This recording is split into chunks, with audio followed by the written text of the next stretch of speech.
Welcome to the One Year Bible, February 21. The Old Testament reading, Leviticus chapter 11, verse 1 through chapter 12, verse 8. Then the Lord said to Moses and Aaron, "Give the following instructions to the people of Israel. Of all the land animals, these are the ones you may use for food. You may eat any animal that has completely split hooves and chews the cud. You may not, however, eat the following animals that have split hooves or that chew the cud, but not both. The camel chews the cud, but does not have split hooves, so it is ceremonially unclean for you. The hyrax chews the cud, but does not have split hooves, so it is unclean. The hare chews the cud, but does not have split hooves, so it is unclean. The pig has evenly split hooves, but does not chew the cud, so it is unclean. You may not eat the meat of these animals or even touch their carcasses. They are ceremonially unclean for you. Of all the marine animals, these are the ones you may use for food. You may eat anything from the water if it has both fins and scales, whether taken from salt water or from streams. But you must never eat animals from the sea or from rivers that do not have both fins and scales. They are detestable to you. This applies both to little creatures that live in shallow water and to all creatures that live in deep water. They will always be detestable to you. You must never eat their meat or even touch their dead bodies. Any marine animal that does not have both fins and scales is detestable to you. These are the birds that are detestable to you. You must never eat them: the griffin vulture, the bearded vulture, the black vulture, the kite, falcons of all kinds, ravens of all kinds, the eagle owl, the short-eared owl, the seagull, hawks of all kinds, the little owl, the cormorant, the great owl, the barn owl, the desert owl, the Egyptian vulture, the stork, herons of all kinds, the hoopoe, and the bat. You must not eat winged insects that walk along the ground. They are detestable to you. You may, however, eat winged insects that walk along the ground and have joint legs so they can jump. The insects you are permitted to eat include all kinds of locusts, bald locusts, crickets, and grasshoppers. All other winged insects that walk along the ground are detestable to you. The following creatures will make you ceremonially unclean. If any of you touch their carcasses, you will be defiled until evening. If you pick up their carcasses, you must wash your clothes, and you will remain defiled until evening. Any animal that has split hooves, that are not evenly divided, or that does not chew the cud, is unclean for you. If you touch the carcass of such an animal, you will be defiled. Of the animals that walk on all fours, those that have paws are unclean. If you touch the carcass of such an animal, you will be defiled until evening. If you pick up its carcass, you must wash your clothes, and you will remain defiled until evening. These animals are unclean for you. Of the small animals that scurry along the ground, these are unclean for you: the mole rat, the rat, large lizards of all kinds, the gecko, the monitor lizard, the common lizard, the sand lizard, and the chameleon. All these small animals are unclean for you.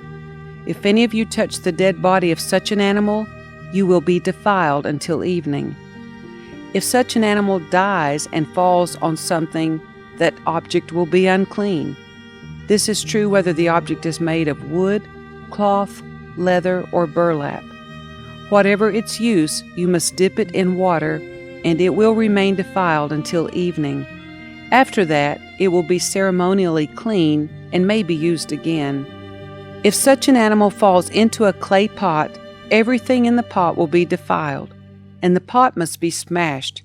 If the water from such a container spills on any food, the food will be defiled, and any beverage in such a container will be defiled.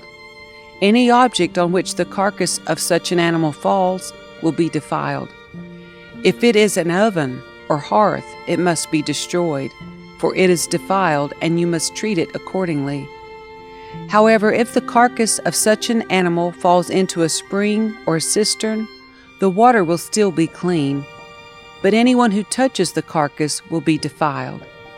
If the carcass falls on seed grain to be planted in the field, the seed will still be considered clean. But if the seed is wet when the carcass falls on it, the seed will be defiled. If an animal you are permitted to eat dies and you touch its carcass, you will be defiled until evening. If you eat any of its meat or carry away its carcass, you must wash your clothes, and you will remain defiled until evening. All small animals that scurry along the ground are detestable, and you must never eat them. This includes all animals that slither along on their bellies, as well as those with 4 legs and those with many feet. All such animals that scurry along the ground are detestable, and you must never eat them. Do not defile yourselves by touching them.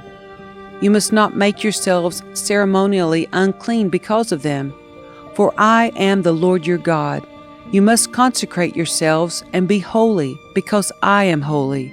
So do not defile yourselves with any of these small animals that scurry along the ground. For I, the Lord, am the one who brought you up from the land of Egypt, that I might be your God. Therefore you must be holy, because I am holy. These are the instructions regarding land animals, birds, marine creatures, and animals that scurry along the ground. By these instructions you will know what is unclean and clean, and which animals may be eaten and which may not be eaten.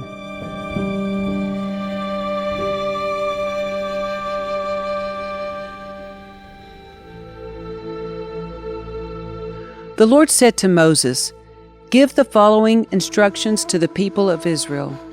If a woman becomes pregnant and gives birth to a son, she will be ceremonially unclean for 7 days, just as she is unclean during her menstrual period. On the 8th day, the boy's foreskin must be circumcised. After waiting 33 days, she will be purified from the bleeding of childbirth. During this time of purification, she must not touch anything that is set apart as holy, and she must not enter the sanctuary until her time of purification is over. If a woman gives birth to a daughter, she will be ceremonially unclean for 2 weeks, just as she is unclean during her menstrual period. After waiting 66 days, she will be purified from the bleeding of childbirth. When the time of purification is completed for either a son or a daughter, the woman must bring a 1-year-old lamb for a burnt offering and a young pigeon or turtle dove for a purification offering. She must bring her offerings to the priest at the entrance of the tabernacle. The priest will then present them to the Lord to purify her. Then she will be ceremonially clean again after her bleeding at childbirth. These are the instructions for a woman after the birth of a son or a daughter. If a woman cannot afford to bring a lamb, she must bring 2 turtle doves or 2 young pigeons. One will be for the burnt offering and the other for the purification offering. The priest will sacrifice them to purify her, and she will be ceremonially clean.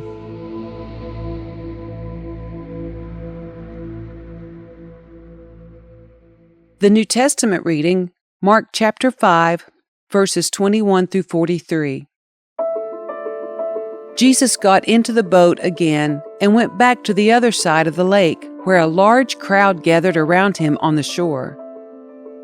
Then a leader of the local synagogue, whose name was Jairus, arrived. When he saw Jesus, he fell at his feet, pleading fervently with him. "My little daughter is dying," he said. "Please come and lay your hands on her. Heal her so she can live." Jesus went with him, and all the people followed, crowding around him. A woman in the crowd had suffered for 12 years with constant bleeding. She had suffered a great deal from many doctors, and over the years she had spent everything she had to pay them.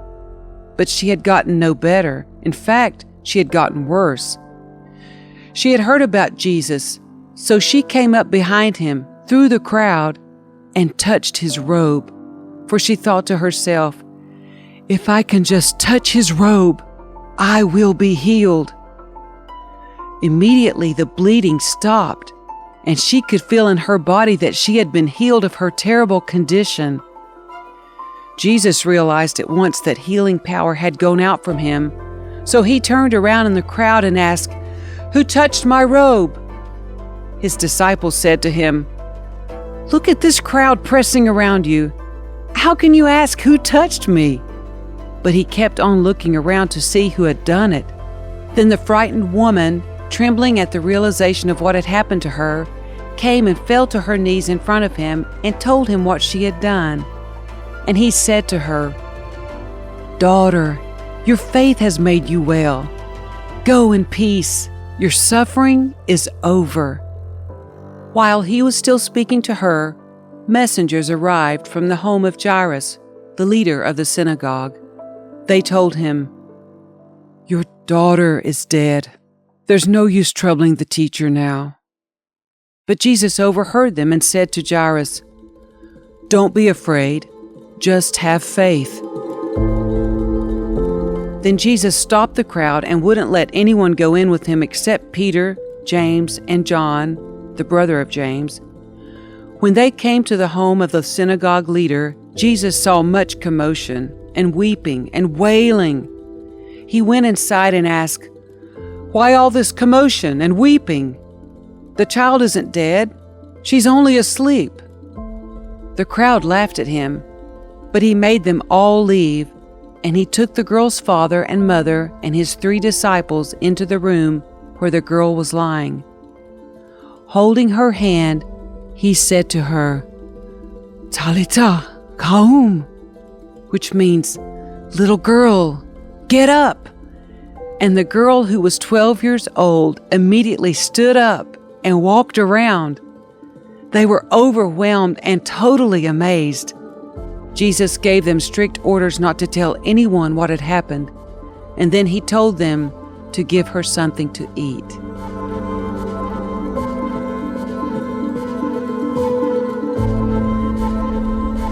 Psalm 38, verses 1 through 22. O Lord, don't rebuke me in your anger, or discipline me in your rage. Your arrows have struck deep, and your blows are crushing me. Because of your anger, my whole body is sick. My health is broken because of my sins. My guilt overwhelms me. It is a burden too heavy to bear. My wounds fester and stink because of my foolish sins. I am bent over and racked with pain. All day long I walk around filled with grief. A raging fever burns within me, and my health is broken. I am exhausted and completely crushed. My groans come from an anguished heart. You know what I long for, Lord. You hear my every sigh. My heart beats wildly, my strength fails, and I am going blind.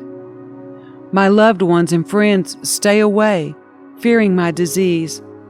Even my own family stands at a distance.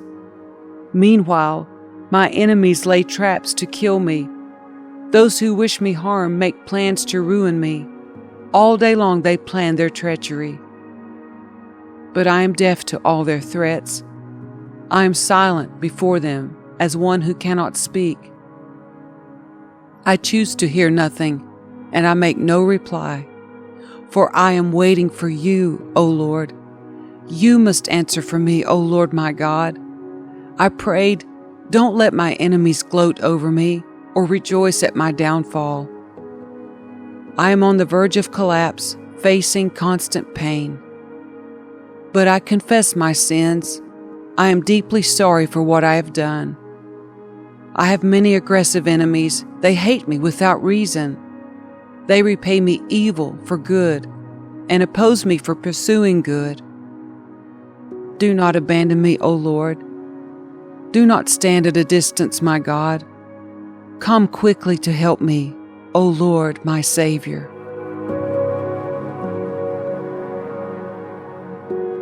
Proverbs 10, verses 8 and 9.